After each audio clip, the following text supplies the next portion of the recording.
Ada udang di balik batu. Aksi demo BMC 11 April didalangi sosok dekat Jokowi. Kadrun itu tidak sadar telah menjadi kaki tangan orang-orang yang saat kejadian kemarin asik melihat dari kejauhan sambil rebahan. Kan sialan. Kadrun itu terlihat fasih sekali mengucapkan kalimat-kalimat suci, takbir, fasih dan seolah-olah penuh penghayatan. Seharusnya bukan hanya para persekutor itu saja harus ditindak. Di luar sana, ada para pembisik, pendana, hingga provokator berbaju aktivis media sosial layak dicari. Itu perlu didalami. Ada banyak nama yang dengan sengaja membuat panas suasana melalui media. Jujur, saya seperti deja vu melihat kerusuhan itu, di mana Bang Ade dipukuli, ditendangi, dengan tanpa sedikit pun ada rasa kasihan melihatnya sudah tidak berdaya. Ini kejadian persis peristiwa Cikesik, Banten tahun 2013 lalu, waktu penganut Ahmadiyah dibantai, dikeroyok, ditelanjangi, sambil melantunkan ayat-ayat suci. Ade Armando adalah kebalikan dari Kadrun. Ade menggunakan akal sehatnya, muslim taat, keluarganya harmonis, sementara Kadrun adalah sebaliknya. Saya sih berharap pemerintah, TNI dan Polri melihat situasi di mana pemahaman radikalisme ini berkembang pesat, supaya duduk bersama dan membuat sebuah program pengentasannya untuk generasi muda.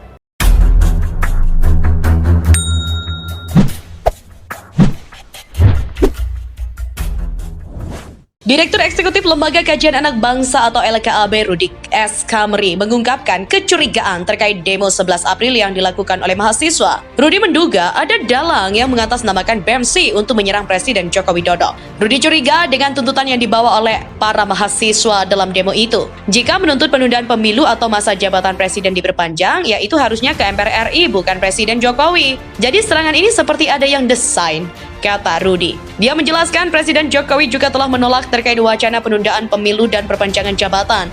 Menurutnya, hal itu telah dilakukan sejak lama. Oleh karena itu, Rudi mengaku terkejut dengan tuntutan demo yang membicarakan soal penundaan pemilu atau perpanjangan masa jabatan. Lebih lanjut, Rudi menilai bahwa aksi demo tersebut ada dalang di baliknya. Oleh sebab itu, dia meminta untuk melihat lebih jauh aksi BMC tersebut. Rudi mengatakan aksi mahasiswa itu perlu diselidiki. Aksi teman-teman BMC ini perlu diselidiki tentang siapa yang pesan atau dalangnya. Hal itu karena memang terlihat jelas ada agenda tertentu dari BMC untuk menyerang Presiden Jokowi, pungkasnya. Di mana berikut tuntutan, 6 tuntutan yang diketahui akan disampaikan BMC pada Jokowi melalui aksi lanjutan 11 April mendatang. Mendesak dan menuntut Presiden Jokowi untuk bersikap tegas atau menolak dan memberikan pernyataan sikap terhadap penundaan pemilu 2024 atau masa jabatan 3 periode. Karena sangat jelas mengkhianati konstitusi negara, mendesak dan menuntut Presiden Jokowi menunda dan mengkaji ulang Undang-Undang IKN, termasuk pasal-pasal bermasalah dan dampak yang ditimbulkan dari aspek lingkungan, hukum, sosial, ekologi, politik, ekonomi, dan kebencanaan. Mendesak dan menuntut Presiden Jokowi menstabilkan harga dan menjaga ketersediaan bahan pokok di pasaran dan menyelesaikan permasalahan ketahanan pangan lain. Mendesak dan menuntut Presiden Jokowi mengusut tuntas para mafia minyak goreng dan mengevaluasi kinerja para menteri. Mendesak dan menuntut Presiden Jokowi menyelesaikan konflik agraria di Indonesia. Mendesak dan menuntut Presiden Jokowi dan Wakil Presiden Ma'ruf Amin berkomitmen penuh menuntaskan janji kampanyenya pada masa sisa jabatan. Demo 11 April 2022 tentang apa dan apa tujuan demo 11 April 2022 yang menjadi penyebabnya membuat ribuan mahasiswa melakukan aksi unjuk rasa pada Senin kemarin.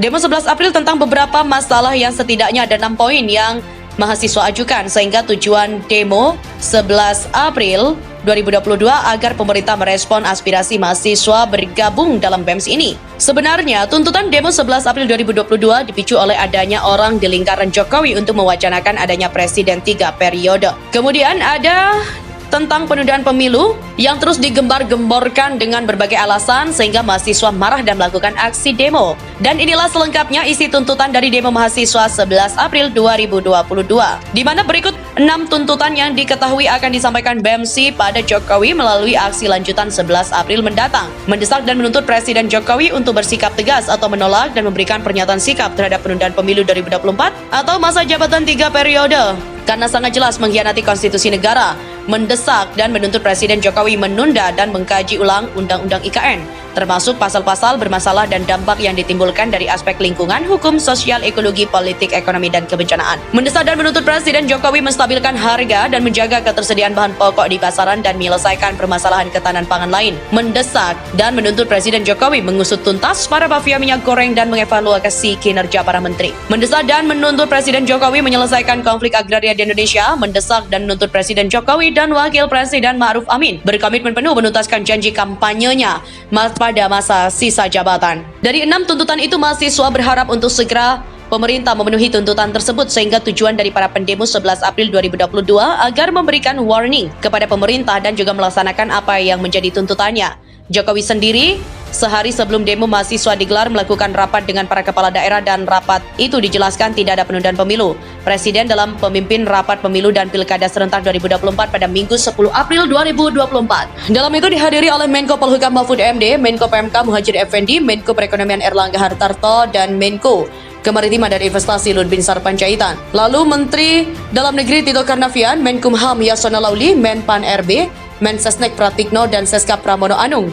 Jokowi menyebutkan bahwa dirinya sudah menjelaskan bahwa pemilu akan dilaksanakan 14 Februari 2024. Menurutnya perlu dijelaskan jangan sampai muncul spekulasi pemerintah tengah berupaya untuk melakukan penundaan pemilu. Karena jelas bahwa telah sepakat pemilu dilaksanakan tanggal 14 Februari dan pilkada dilakukan nanti di November 2024. Selain itu dijelaskan sekalian bahwa tahapan pemilu itu sudah dimulai nanti di bulan Juni 2022 dan di pertengahan Juni sudah dimulai karena memang ketentuan undang-undang 20 bulan sebelum pemungutan suara. Yang kedua, 12 April nanti KPU dan Bawaslu periode 2022-2027 akan dilantik dan segera mempersiapkan pemilu dan pilkada serentak di 2024. Oleh sebab itu, pihak nanti kita akan perlu berbicara dengan KPU dan Bawaslu mengenai persiapan hal ini agar persiapan pemilu dan pilkada yang ini belum pernah punya pengalaman serentak betul-betul bisa dipersiapkan dengan matang.